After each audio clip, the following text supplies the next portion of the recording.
ಎಲ್ರಿಗೂ ಸ್ವರ ಮಾಧ್ಯಮ ಚಾನಲ್ಗೆ ಸ್ವಾಗತ. ಎಲ್ಲರೂ ಹೇಗಿದ್ದೀರಾ? ಹೋಪ್ ಎಲ್ಲರೂ ತುಂಬಾ ಚೆನ್ನಾಗಿದ್ದೀರಾ ಅಂತ ಅನ್ಕೊಂಡು ನಾನು ಕೂಡ ತುಂಬಾನೇ ಚೆನ್ನಾಗಿದೆ. ಸೊ ಇವತ್ತಿನ ವಿಡಿಯೋನ ಸ್ಟಾರ್ಟ್ ಮಾಡ್ತಾ ಇದ್ದೀನಿ. ಮಧ್ಯಾಹ್ನ 1:15ಗೆ ವಿಡಿಯೋನ ಸ್ಟಾರ್ಟ್ ಮಾಡ್ತಾ ಇದ್ದೀನಿ. ಏನಕ್ಕೆ ಅಂದ್ರೆ ಪ್ಯಾರಲಲ್ ಆಗಿ ಅಡುಗೆ ಮಾಡ್ತಾ ಇದ್ದೀನಿ. ನೆನ್ನೆ ಆಕ್ಚುಲಿ ಬೇಳೆ ಸ್ವಲ್ಪ ಜಾಸ್ತಿ ಬೇಯಿಸಿಟ್ಬಿಟ್ಟಿದೆ. ತಿಂಡಿ ಹೆವಿ ಆಗ್ಬಿಟ್ಟಿತ್ತು ಅಂತ ರಾತ್ರಿ ಮತ್ತೆ ಊಟ ಸ್ಕಿಪ್ ಮಾಡ್ಬಿಟ್ವಿ. ಊಟ ಏನು ಮಾಡಕ್ಕೆ ಹೋಗಿಲ್ಲ ಅಂತ ಬೇಳೆ ಹಾಗೆ ಇದೆ, ಫ್ರಿಜ್ ನಲ್ಲಿ ಇಟ್ಟಿದೆ. ಸಿಂಪಲ್ ಆಗಿ ತವ್ವೆ ಅಥವಾ ಸಾರು ಕುದಿಸ್ಕೊಳ್ಳೋಣ ಅಂತ ಅನ್ಕೊಂಡು ಅನ್ನಕ್ಕೆ ಇಡಬೇಕು. ಅಂಡ್ ತರಕಾರಿ ಪಲ್ಯಕ್ಕೆ ನಾರ್ಮಲಿ ಬೀಟ್ರೂಟ್ ಇದೆ, ಬೀಟ್ರೂಟ್ ದಿನ ಮಾಡೇ ಮಾಡ್ತೀನಿ. ಸೊ ಬೀಟ್ರೂಟ್ ಪಲ್ಯ ಜೊತೆ ಮನೇಲಿ ಸ್ವಲ್ಪ ಪಾಲಕ್ ಬಿಟ್ಟಿತ್ತು, ಪಾಲಕ್ಕು ಬೇಳೆ ಹಾಕಿ ಪಲ್ಯ ಮಾಡ್ತಾ ಇದ್ದೇನೆ. ಸೊ ಯಾವ್ದು ರೆಸಿಪಿ ತೋರಿಸ್ತಿಲ್ಲ. ಸೊ ತುಂಬಾ ಜನ ನನಗೆ ಕ್ವೆಶನ್ ಮಾಡಿ ಕೇಳ್ತಾ ಇದ್ವಿ, ನಿಮ್ಮ ಎಣ್ಣೆ ಮೆಷಿನ್ ತಗೊಂಡು ಸುಮಾರು ವರ್ಷ ಆಯ್ತು, ಅದ್ರದ್ದು ಏನಾದ್ರು ರಿಪೇರಿಗೆ ಬಂದಿದ್ಯಾ ಅಥವಾ ಯಾವ ತರ ವರ್ಕ್ ಆಗ್ತಿದೆ ಅನ್ನೋದನ್ನ ನಮ್ಗೆ ಅಪ್ಡೇಟ್ ಮಾಡಿ ಹೇಳಿ. ನಾವುಗಳು ಬೈ ಚಾನ್ಸ್ ತಗೋಬೇಕು ಅಂತ ಇದ್ರೆ ತುಂಬಾ ಉಪಯೋಗ ಆಗುತ್ತೆ ಅಂತ ಕೇಳ್ತಾ ಇದ್ರಿ. ಈ ಅಡ್ಗೆಗೆ ರೆಡಿ ಮಾಡ್ಕೋತಾ ಇದ್ದೀನಿ, ಎಲ್ಲ ಅನ್ನಕ್ಕೆಲ್ಲ ಇಟ್ಕೋಬೇಕು. ಪ್ಯಾರಲಲ್ಲಿ ಎಣ್ಣೆ ಹಾಕ್ತಾ ಇದ್ದೀನಿ. ಎಣ್ಣೆ ಎಕ್ಸ್ಟ್ರಾಕ್ಟ್ ಮಾಡ್ಕೋತಿರೋದು ಇವತ್ತು ಕೊಬ್ಬರಿ ಎಣ್ಣೆ ತೆಕ್ಕೋತಾ ಇದ್ದೀನಿ. ಅಂದ್ರೆ ಒಣಗಿದ ಕೊಬ್ಬರಿ ಎಣ್ಣೆ ಈ ತರ ಕಟ್ ಮಾಡಿ ಇಟ್ಕೊಂಡಿದೆ. ಕಟ್ ಮಾಡಿರೋದನ್ನ ಇವಾಗ ಹಾಕಿ ತೆಕ್ಕೋಬೇಕು. ಅಂಡ್ ಅಲ್ಲಿ ರಿಯೋ ಕಾಯ್ತಿಯಾಳೆ ಬೀಟ್ರೂಟ್ಗೆ ಅಂತ. ಯಾಕಂದ್ರೆ ಬೀಟ್ರೂಟ್ ನಮ್ಮ ಮನೇಲಿ ಎಲ್ಲಾರ್ಗು ತುಂಬಾ ಇಷ್ಟವಾದ ತರಕಾರಿ ಅಂದ್ರೆ ಬೀಟ್ರೂಟ್. ಅದಕ್ಕೆ ಬೀಟ್ರೂಟ್ ತುಂಬಾ ಇಷ್ಟ. ಬೀಟ್ರೂಟ್ ಸೌತೆಕಾಯಿ ಅಂದ್ಬಿಟ್ರೆ ಪ್ರಾಣ ಅದಕ್ಕೆ. ಅಂಡ್ ಇದು ಸದ್ಯಕ್ಕೆ ಮೆಷಿನ್ ನ ಹೀಟ್ ಹಾಕಿದೀನಿ. ಫಸ್ಟ್ ಒಂದ್ 20 ನಿಮಿಷದಷ್ಟು ಹೀಟ್ ಮಾಡ್ಕೋಬೇಕು. ಅದಾದ್ಮೇಲೆ ಎಣ್ಣೆ ಎಕ್ಸ್ಟ್ರಾಕ್ಟ್ ಮಾಡ್ಕೋಬೇಕು.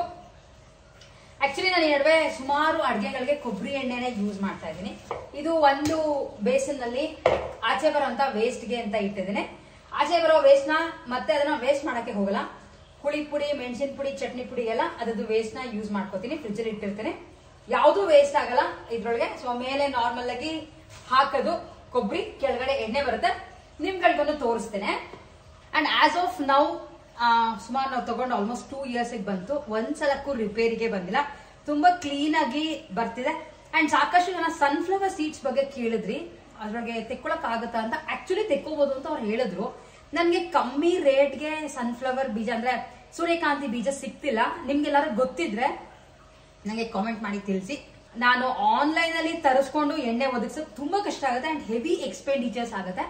ಅದ್ರ ಬದಲು ಸನ್ಫ್ಲವರ್ ಸೀಡ್ಸ್ ನಿಮ್ಗೆಲ್ಲಾರು ಹೋಲ್ಸೇಲ್ ಅಲ್ಲಿ ಬೆಂಗಳೂರಲ್ಲಿ ಅಥವಾ ತುಮಕೂರು ಆದ್ರೂ ಪರವಾಗಿಲ್ಲ, ತುಮಕೂರು ಹೋಗ್ತಾ ಇರ್ತೀನಿ, ಸಿಗುತ್ತೆ ಅಂತ ಇದ್ರೆ ನನಗೆ ಖಂಡಿತ ಕಾಮೆಂಟ್ ಮಾಡಿ ತಗೊಂಡ್ ಬಂದು ಎಣ್ಣೆ ತೆಕ್ಕೊಂಡು ಯೂಸ್ ಮಾಡಿ ನಿಮ್ಗಳಿಗೂ ಅಪ್ಡೇಟ್ ಮಾಡ್ತೀನಿ. ಸೊ ಈ ನಡುವೆ ಏನ್ ಪ್ಲಾನ್ ಮಾಡ್ತಾ ಇದೀವಿ ಅಂದ್ರೆ, ಇದು ಎಣ್ಣೆ ತೆಕ್ಕೊಳ್ಳಕ್ಕೆ ಸ್ವಲ್ಪ ಪವರ್ ಕನ್ಸಂಪ್ಷನ್ ಆಗೇ ಆಗುತ್ತೆ. ಹೆಂಗಿದ್ರು 0 ಬಿಲ್ ಬರ್ತಾ ಇದೆ, ಯಾಕೆ ವೇಸ್ಟ್ ಮಾಡ್ಕೋಬೇಕು ಅಂತ. ಕೆಲವು ತಿಂಗಳಲ್ಲಿ ಅಂದ್ರೆ ಅದು ಆಕ್ಚುಲಿ 9th, ನಮ್ಗೆ ಬಿಲ್ ಜನರೇಟ್ ಆಗೋದು 10th. ಸೊ ಇವತ್ತು ನಾನು ಅಲ್ಲಿ ಹೋಗಿ ಕೆಳಗಡೆ ನೋಡ್ಕೊಂಡು ಬಂದೆ, ಕ್ಯಾಲ್ಕುಲೇಟ್ ಮಾಡಿ ಇನ್ನೂ ಒಂದು 20 ಯೂನಿಟ್ಸ್ ಅಷ್ಟು ಯೂಸ್ ಮಾಡ್ಕೋಬಹುದು. ಸೊ 20 ಯೂನಿಟ್ಸ್ ಅಲ್ಲಿ ಇವಾಗ ಆರಾಮಾಗಿ ಒಂದು 10 ಯೂನಿಟ್ ನಂಗೆ ಓಡಿದ್ರು 0 ಬಿಲ್ಲೇ ಬರುತ್ತೆ. ಎಲ್ಲೆಲ್ಲಿ ಹೇಗೆ ನಮಗೂ ಗೌರ್ಮೆಂಟ್ ಕೊಟ್ಟಾಗ ಆಬ್ವಿಯಸ್ಲಿ ಯಾರು ತಗೊಂತಾನೆ ಇದೀವಿ. ನಾನು ಒಬ್ಳೆ ತಗೊಂತಾ ಇದ್ದೀನಿ, ನೀವು ಯಾರು ತಗೊಂತಾನೆ ಇಲ್ಲ ಅಂತಾನು ಹೇಳಕ್ಕಾಗಲ್ಲ. ಫ್ರೀ ಬಸ್ ಯೂಸ್ ಮಾಡ್ಕೋತಾ ಇದೀವಿ, ಎಲೆಕ್ಟ್ರಿಸಿಟಿ ಬಿಲ್ ಫ್ರೀ ಬರ್ತಿದೆ, ಯೂಸ್ ಮಾಡ್ಕೋತಾ ಇದೀವಿ. ಕೊಡೋದನ್ನ ನಾವು ಆಬ್ವಿಯಸ್ಲಿ ಯೂಸ್ ಮಾಡ್ಕೊಳ್ಳೇಬೇಕಾಗತ್ತೆ ಅಂತ ಇವತ್ತು ಇಟ್ಕೊಂಡಿದೀನಿ. ಸೊ 9th ತಾರೀಕು ನಾಳೆಗೆ ಎಲ್ಲಾನು ಪ್ರತಿಯೊಂದೂ ಸರಿ ಹೋಗುತ್ತೆ, ಎಕ್ಸ್ಟ್ರಾ ಬಿಲ್ ಬರಲ್ಲ ಅನ್ನೋದು ನನ್ನ ಇಂಟೆನ್ಷನ್.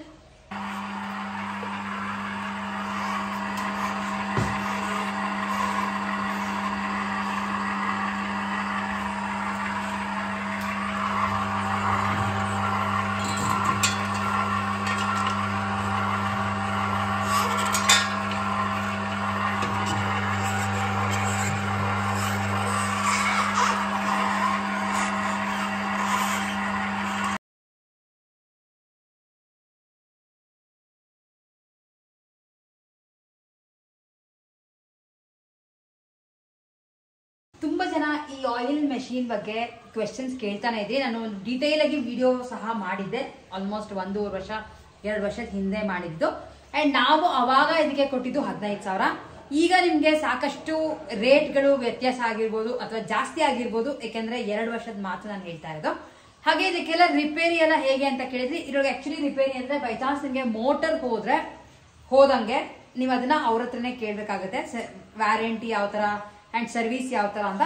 ಅದ್ ಬಿಟ್ರೆ ಆಕ್ಚುಲಿ ಕರೆಕ್ಟ್ ಆಗಿ ಅವರು ಹೇಳಿದ ಪ್ರಕಾರನೇ ನೀವು ಮೆಷಿನ್ ನ ಯೂಸ್ ಮಾಡಿದ್ರೆ ಅಷ್ಟು ಬೇಗ ಪ್ರಾಬ್ಲಮ್ ಬರಲ್ಲ ಅಂತ ನನ್ಗೆ ಅನ್ಸುತ್ತೆ. ಅಂದ್ರೆ ಕರೆಕ್ಟ್ ಆಗಿ ಯಾವ ಹೀಟ್ ನಲ್ಲಿ ನೀವು ಮಾಡ್ಕೋಬೇಕು, ಆಮೇಲೆ ಎಷ್ಟು ಒಂದ್ ಸಲಕ್ಕೆ ಎಷ್ಟು ಯಾವುದೇ ಕಡಲೆಕಾಯಿ ಬೀಜ ಆಗಿರ್ಬೋದು, ಕೊಬ್ಬರಿ ಆಗಿರ್ಬೋದು, ಅದನ್ನ ಎಷ್ಟು ಮಾಡ್ಕೋಬೇಕಾಗತ್ತೆ ಒಂದ್ಸಲ ಆನ್ ಮಾಡಿದಾಗ, ಅದೆಲ್ಲ ನೀವು ಕರೆಕ್ಟಾಗಿ ಫಾಲೋ ಮಾಡ್ಕೊಂಡು ಬಂದ್ರೆ ಸಾಕಷ್ಟು ವರ್ಷಗಳ ಏನು ಪ್ರಾಬ್ಲಮ್ ಇಲ್ದಂಗೆ ಯೂಸ್ ಮಾಡಬಹುದು. ಆಮೇಲೆ ನಿಮ್ಗೆ ಕೆಲವರು ಕೇಳ್ತಾ ಇದ್ರಿ ಅವರು ಬೇರೆ ಕಡೆ ಕೊರಿಯರ್ ಎಲ್ಲ ಮಾಡ್ತಾರ ಅಂತ. ನಂಬರ್ನ ನಾನು ಡಿಸ್ಕ್ರಿಪ್ಷನ್ ಬಾಕ್ಸ್ ನಲ್ಲಿ ಹಾಕಿರ್ತೀನಿ ಅವ್ರದ್ದು. ನೀವು ಅವ್ರಿಗೆ ಕಾಲ್ ಮಾಡಿದ್ರೆ ತುಂಬಾ ಡೀಟೇಲ್ ಆಗಿ ನಿಮ್ಗೆ ಇದ್ರ ಬಗ್ಗೆ ಗೊತ್ತಾಗುತ್ತೆ. ಬಟ್ ನಾನು ಪರ್ಚೇಸ್ ಮಾಡ್ಕೊಂಡು ತಗೊಂಡ್ ಬಂದ ಮೇಲೆ ಯಾವ ತರ ವರ್ಕ್ ಆಗುತ್ತೆ, ಹೇಗಿದೆ ಅನ್ನೋದನ್ನ ಮಾತ್ರ ನಿಮ್ಗೆ ವಿಡಿಯೋ ಮಾಡಿ ತೋರಿಸಿರೋದು ಅಷ್ಟೇನೆ. ಅಂಡ್ ಇಲ್ಲಿ ಆಲ್ಮೋಸ್ಟ್ ಆಗಿದೆ. ಎಣ್ಣೆ ತೆಗೆದಿದ್ದು ಕೊಬ್ಬರಿ ಎಣ್ಣೆ ತೆಕ್ಕೊಂಡಿರೋದು. ಅಂಡ್ ಕೂದಲಿಗೆ ಹಚ್ಕೊಳ್ಳೋಕ್ಕೂ ಇದೇ ಕೊಬ್ಬರಿ ಎಣ್ಣೆ ನಾವು ಯೂಸ್ ಮಾಡ್ತಾ ಇರೋದು. ಅಡಿಗೆಗೂ ಯೂಸ್ ಮಾಡ್ತಾ ಇದ್ದೀನಿ. ತುಂಬಾ ಗಟ್ಟಿಯಾಗಿ ಇರುತ್ತೆ. ಸೊ ಇದು ಇದ್ರದ್ದು ವೇಸ್ಟ್. ಓಹೋ, ಇದು ಇದ್ರದ್ದು ವೇಸ್ಟ್ ಬಂದಿರೋದು. ಇದನ್ನ ಮತ್ತೆ ಬಿಸಾಕಕ್ಕೆ ಹೋಗಲ್ಲ. ಕಡಲೆಕಾಯಿ ಬೀಜದ ವೇಸ್ಟ್ ಬಂದ್ರೆ ಅದ್ರೊಳನ್ನ ಚಟ್ನಿ ಪುಡಿ ಈ ತರದಕ್ಕೆಲ್ಲ ಮಾಡಿ ಯೂಸ್ ಮಾಡ್ಕೊತೀನಿ. ಆಮೇಲೆ ಚಟ್ನಿ ಆಗಿರ್ಬೋದು, ಮಾಮೂಲಿ ಹುರ್ಗಡ್ಲೆ ಯೂಸ್ ಮಾಡ್ಕೋತೀವಲ್ಲ ಅಥವಾ ಕಡಲೆಕಾಯಿ ಬೀಜ ಚಟ್ನಿ ಮಾಡ್ತೀವಲ್ಲ, ಅದ್ರ ಬದಲು ಇದನ್ನ ಯೂಸ್ ಮಾಡ್ತೀನಿ ಅಷ್ಟೇ. ಈಗ ಇದು ಕೊಬ್ಬರಿದ ಆಚೆ ಬಂದಿರೋದ್ರಿಂದ ಮೆಣಸಿನ ಪುಡಿ, ಹುಳಿ ಪುಡಿ ಈ ತರದಕ್ಕೆಲ್ಲ ಯೂಸ್ ಮಾಡ್ಕೋಬಹುದು. ಇಲ್ಲ ಅಂತಂದ್ರೆ ನಿಮ್ ಮನೆ ಹತ್ರ ಯಾವ್ದಾದ್ರು ಹಸು ಇದ್ರೆ ಹಸುಗೆ ಕೊಟ್ಬಿಡಿ, ಅದಕ್ಕೆ ತುಂಬಾ ಇಷ್ಟ ಅಂತ ಬೂಸಕ್ಕೆ ಅವರು ಹಾಕಿ ಅದನ್ನ ಕೊಡ್ತಾರೆ. ಸೊ ತಗೊಂಡೋಗಿ ಟ್ರಾಶ್ಗೆ ಹಾಕೋದು, ಬಿಸಾಕೋದು ಅಥವಾ ಕಸದವ್ರಿಗೆ ಹಾಕೋದು ಮಾಡಕ್ಕೆ ಹೋಗ್ಬೇಡಿ. ಸೊ ಇಷ್ಟು ಆಗಿತ್ತು. ಅಂಡ್ ಎಣ್ಣೆ ಮಾತ್ರ ತುಂಬಾ ಗಟ್ಟಿಯಾಗಿ ಬರುತ್ತೆ. ಹಾಗೆ ಪ್ರಪೋರ್ಷನ್ ನೀವು ನೋಡಿದ್ರೆ ಆಲ್ಮೋಸ್ಟ್ 1 kg ಅಥವಾ 1.5 kg ಕೊಬ್ಬರಿಗೆ ನನಗೆ ಅರ್ಧ ಇಂದ 3/4 ಲೀಟರ್ ಮೇಲೇನೆ ಬರುತ್ತೆ. ತುಂಬಾ ಗಟ್ಟಿ ಇರೋದ್ರಿಂದ ಪ್ಯೂರ್ ಆಗೂ ಇರುತ್ತೆ. ಆರಾಮಾಗಿ ಮನೆಯಲ್ಲಿ ಎಲ್ಲರೂ ಯೂಸ್ ಮಾಡ್ಬೋದು ಎಣ್ಣೆನ. ಇಷ್ಟು ಇವತ್ತಿನ ನಮ್ಮ ವಿಡಿಯೋ ಆಗಿತ್ತು ಎಣ್ಣೆ ಎಕ್ಸ್ಟ್ರಾಕ್ಷನ್ ಬಗ್ಗೆ. ಇದ್ರ ಬಗ್ಗೆ ಸುಮಾರು ನಿಮಗೆ ಡೀಟೇಲ್ಸ್ ಕೊಟ್ಟಿದ್ದೀನಿ ಅಂತ ಅನ್ಸುತ್ತೆ. ಇನ್ನೂ ಏನಾದರೂ ಡೌಟ್ ಇದ್ದರೆ ನನಗೆ ಕಾಮೆಂಟ್ ಮಾಡಿ ತಿಳಿಸಿ. ಇವಾಗ ಕಡಲೆಕಾಯಿ ಬೀಜ, ಕೊಬ್ಬರಿ, ಸನ್ಫ್ಲವರ್ ಸೀಡ್ಸ್ ಪ್ರತಿಯೊಂದು ಬೀಜಗಳನ್ನು ಎಣ್ಣೆ ತೆಕ್ಕೋಬೋದು ನೀವು ಆರಾಮಾಗಿ. ವಿಡಿಯೋ ಇಷ್ಟ ಆಗಿದ್ರೆ ಲೈಕ್, ಶೇರ್ ಆ್ಯಂಡ್ ಸಬ್ಸ್ಕ್ರೈಬ್ ಸ್ವರ ಮಾಧ್ಯಮ ಅಂತ ಹೇಳ್ತಾ ಇವತ್ತಿನ ವಿಡಿಯೋನ ಎಂಡ್ ಮಾಡ್ತಾ ಇದ್ದೀನಿ. ನೆಕ್ಸ್ಟ್ ವಿಡಿಯೋಲಿ ಮತ್ತೆ ನಿಮ್ಮೆಲ್ಲರನ್ನೂ ಮೀಟ್ ಮಾಡ್ತೀನಿ. ಅಲ್ಲಿವರೆಗೂ take care and bye bye.